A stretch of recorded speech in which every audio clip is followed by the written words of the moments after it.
Here's what's on aspireTV. A feature preview of Twisted Dish.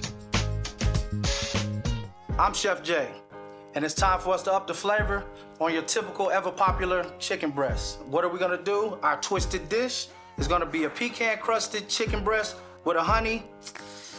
We're gonna do an agave mustard. So that's very far from typical. So let's go.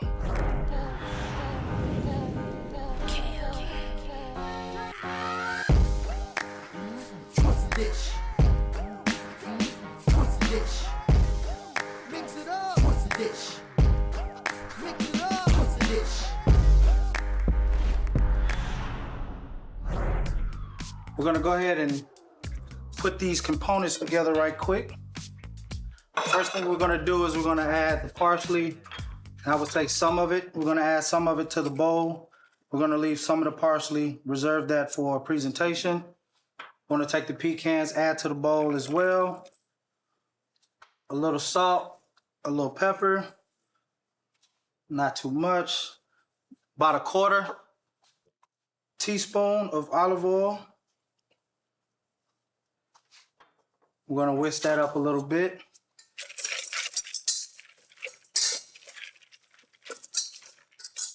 So basically what we've just created was the topping that's going on top of that. Next thing we're gonna do is we're gonna actually take this chicken. We're gonna season this chicken inside the pan that we're putting in the oven. Reason being is we're minimizing the instruments that we're actually utilizing during this cooking process. Do a little salt and pepper on each side.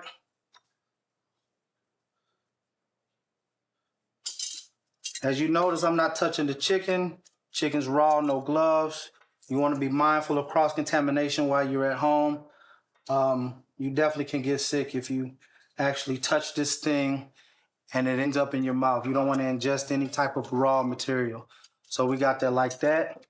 So what we'll do is we'll take our honey mustard, or should I say our Dijon mustard. We're going to just brush a little over the top.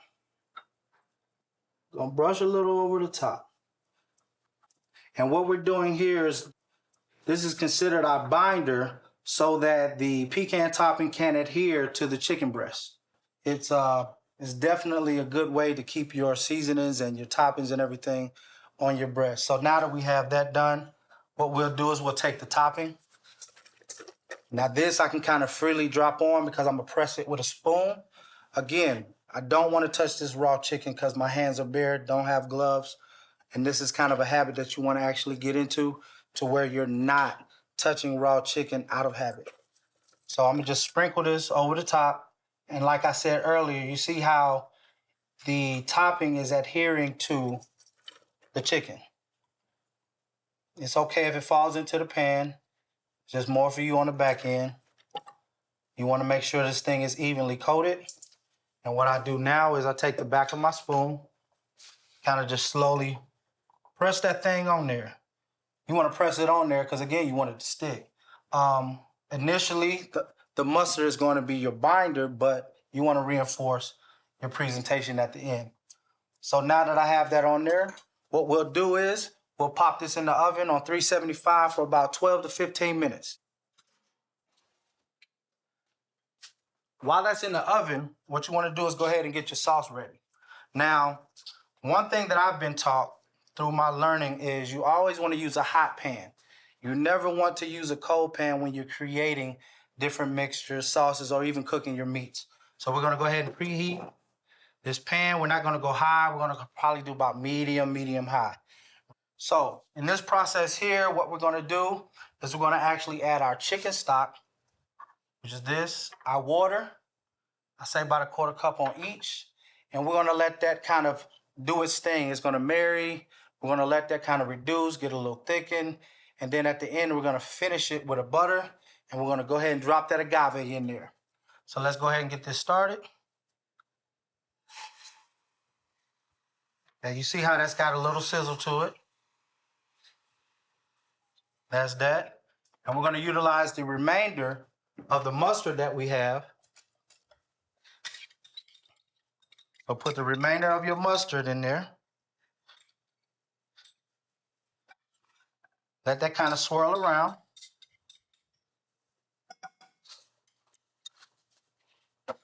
So I'm gonna take my whisk and I'm gonna allow my whisk to just kind of bring this thing together a little bit. Nothing too fancy, nothing too complicated. Very simple. You're gonna let this thing simmer for a couple of minutes and allow that to come together. Once that comes together, now you have a beautiful sauce that you'll actually finish this dish with. This dish is very beautiful, but you wanna accompany it with some glazed carrots, some haricot verts. For those that don't know what haricot verts are, green beans. So basically, something like that to keep it healthy, health conscious. You don't have to have a starch. If you do, I would prefer a nice sweet potato or a whole baked sweet potato. It'll be very good, reduces on your sugar, and it's a little more healthier than using an actual potato. So as you can see, we're kind of coming together with this thing. And like I say, whisk it, play with it. Don't be afraid of your recipes that you're putting together. It's okay. So as you can see, your bubbles on the outside, what that's telling you now is it's in that process of actually reducing your liquid.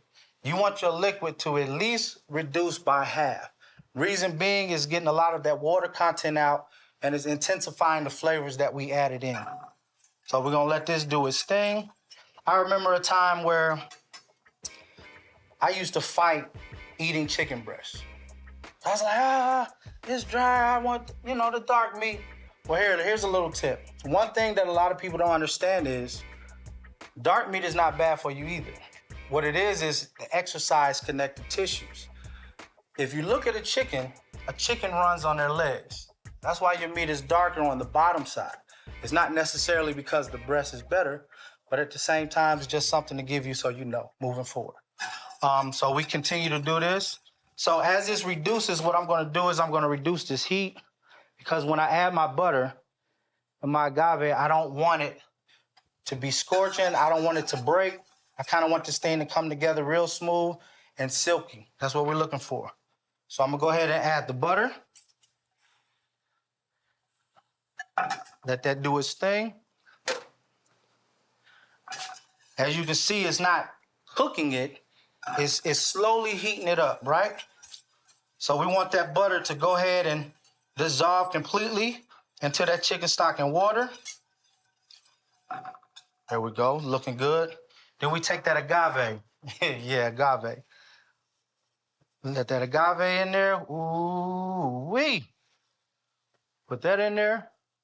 So now I'm gonna touch this heat all the way off because we don't need the heat anymore. It's hot enough to actually come together without that heat, right? So now, that sauce is coming together. Understand this about your sauce. Your sauce is not gonna be a full-bodied sauce. It's gonna be a light sauce to where you can drizzle it easy, put it on the bottom of the pan. You're gonna be good to go. So, as you can see, our sauce is looking pretty good. What I'm gonna do is I'm gonna put it on low, because we still got our chicken cooking, let that reduce just a little bit more. So what we're looking for, let me show you what we're looking for. As you can see, you see how that's real loose on the back of your spoon. You want that thing to be able to coat your spoon. That's how you know you have your sauce at the perfect texture, the perfect reduction and everything. That's a little bit loose, so we're gonna let that thing reduce a little bit. While this is reducing, we're gonna finish on our chicken.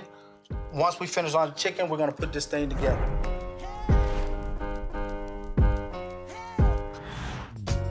Watch Aspire TV.